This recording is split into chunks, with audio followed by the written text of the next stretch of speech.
Good evening and welcome to Poland Daily. I'm Natalia Moczulska and this is the news.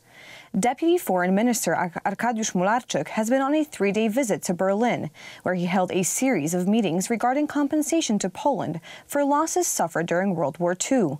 According to him, the German side is ready for dialogue, but Poland must increase its activity in Germany.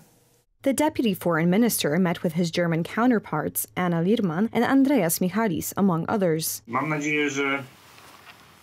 I hope that I have convinced my fellow counterparts to change their position on war reparations, that they will open up more to a dialogue with Poland. It won't be easy.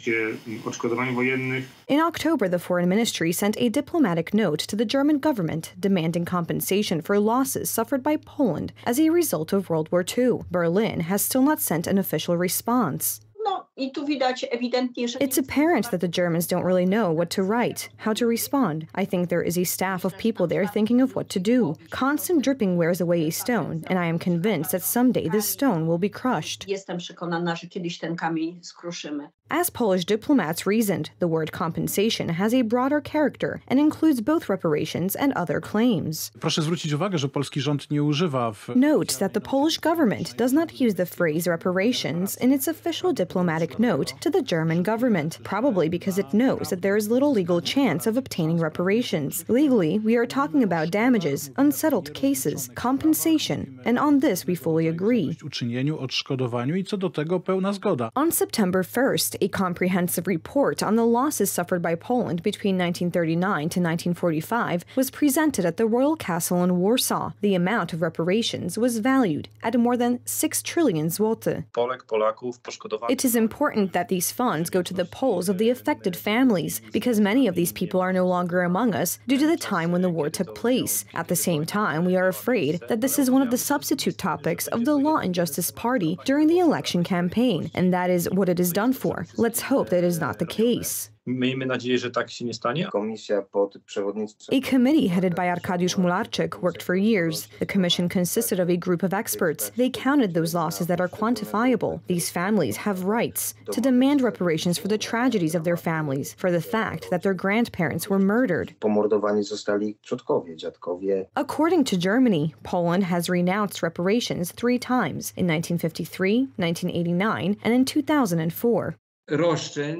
Poland did not and could not relinquish its claims for compensation and reparations to its citizens, and it is on behalf of their descendants that it demands reparations for murders, crippling injuries, and compensation for burned homes, stolen valuable property. In other words, we gave a bill to the Germans for what they did in occupied Poland.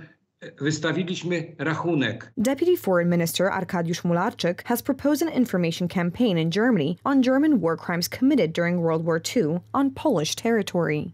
Day 288 of the Russian invasion of Ukraine. The U.S. Institute for the Study of War has assessed that Russia is aiming for an operational pause in the winter. The Russians are striving to strengthen their positions along the entire length of the front. In the area of the occupied Zaporizhzhia nuclear power plant, the Russians have delivered several multi-guided rocket launchers, Grad. Meanwhile, yesterday, the European Commission presented the draft of the 9th package of sanctions against Russia in connection with its invasion of Ukraine. The 9th package of European sanctions will burden nearly 200 individuals and entities in Russia. Restrictions will include military companies, parliamentarians, ministers, and governors, among others. We propose to introduce sanctions against 3 additional Russian banks. This includes a full transaction ban on the Russian Regional Development Bank to further dry out Putin's war chest. And third, we also want to impose new export controls and restrictions, particularly for dual-use goods. This includes, for example, key chemicals or nerve agents, electronics, IT components, all what could be used by the Russian war machine. Kiev's political partners agree. The Kremlin will not give up its expansion in Ukraine. Alone, Ukraine would not stand no chance in a clash with Russia. But with financial and military support from the West, it is capable of successfully defending itself. What we see now is that Russia is actually attempting to try to have some kind of freeze of this war, at least for a short period of time, so they can regroup, repair, recover, and then try to launch a bigger offensive next spring.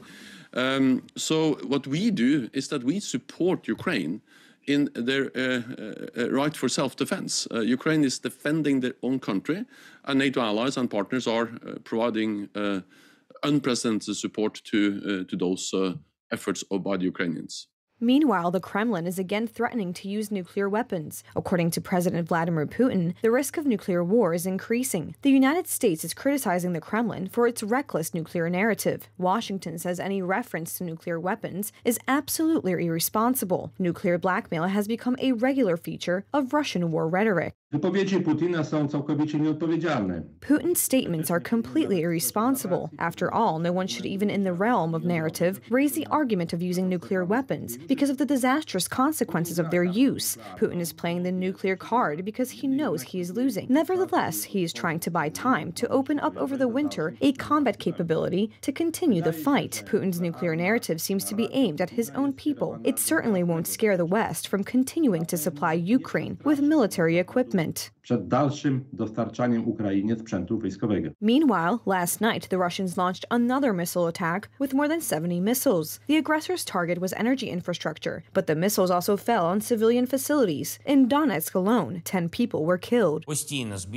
At present, restoring our energy system to full capacity is not possible. Most cities in Ukraine are struggling with power outages, but this is necessary to avoid more serious failures. Our condolences go out to the families of all victims of the Russian terror. Lack of electricity and difficulties accessing other utilities are the main concerns for Ukrainians as winter approaches. Kyiv's mayor warns that the city is at risk of failure of many systems, including water supply. The capital lacks an adequate number of heated shelters to ensure the safety of all residents. If power is not restored and temperatures outside continue to drop, we will unfortunately be forced to drain water from buildings. Otherwise, the water could freeze and burst the entire water supply network, in which case these installations would be completely unfit for further use. Kyiv residents should prepare for various scenarios. Please prepare a supply of drinking water, warm clothing, and food. Russian forces are constantly shelling cities along the front line. The number of damaged residential buildings is steadily increasing. Despite the difficult conditions, Ukrainians have no intention of leaving their homes and are preparing for the coming winter. The sound of detonations 20 kilometers away from Kramatorsk, Bakhmut, is going on all the time. The artillery cannonade does not stop. However, it is known that the Ukrainian troops managed to stop the Russians. At the height of Bakhmut, they have not advanced a meter in the past week. In contrast, the Ukrainians in the northern section have made some progress. For the moment, the situation here is being held back by a change in the weather, as the frosts have receded. Today, the temperature is already slightly above zero, and all forecasts indicate that it will reach several degrees Celsius, and probably the mud and impassability of the tracks will stop all offensive actions. For the moment, Ukrainian troops are holding Bakhmut and will certainly not surrender. Since the beginning of the invasion of Ukraine, Russia has committed numerous war crimes. At least 441 civilians were killed in direct executions by Russian forces in the first days of the invasion of Ukraine, according to a UN report. Earlier today, a ceremony was held to mark the completion of the Bujik Clinic for adults. The ceremony was attended by the president of the Akogo Foundation, Ewa Błaszczyk-Janczarska, president of Brodnowski Szpital, Teresa Bogiel, and the Polish Minister of Justice, Prosecutor General, Zbigniew Ziobro. There are fantastic conditions to bring together people here who are passionate and want to move further in this field. I mean, there's a lot going on in the world when it comes to the brain and the central nervous system. So now we will go about purely scientific research activities and bring everything here, like the latest methods, to the clinic Bujik in Poland. And at the moment, world research is very much directed precisely to the central nervous system and the brain. So if something is successful, it will not only be for coma, but for all neurodegenerative diseases of the brain. Thank you very much once again to everyone who made this possibility available to us, to all the people involved in this project. I hope there will be beautiful results. At the moment, the 100th child has just awakened in the Children's Bujik Clinic. I know here from a conversation with Mrs. President of the Foundation that the center is not only full of top qualified people, doctors, nurses, therapists, but it is also equipped with state-of-the-art equipment that will certainly carry hope for families, those whose loved ones have been victims of crimes or other random events that have put them in a coma, and will give them hope for the successful awakening of those patients who end up here. Santa Claus got some help from Polish counterterrorism police on St. Nicholas Day on Monday. Let's take a look what it was all about. The officers abseiled down from the roof of a children's hospital in the southern city of Rzeszów to deliver presents to patients. On St. Nicholas Day, children in Poland and many other countries receive chocolates or other small presents ahead of the main Christmas celebration later in the month. Having succeeded in entering the building through the windows, officers dealt with the challenge of distributing the gifts around the wards by using a bomb disposal robot. The children were obviously surprised, but also very pleased, the police said in a statement. Thank you so much for joining us this evening. Please stay tuned for Poland Daily Weather, Poland Daily Business, and some of our other programs. But for me, it's have a wonderful evening.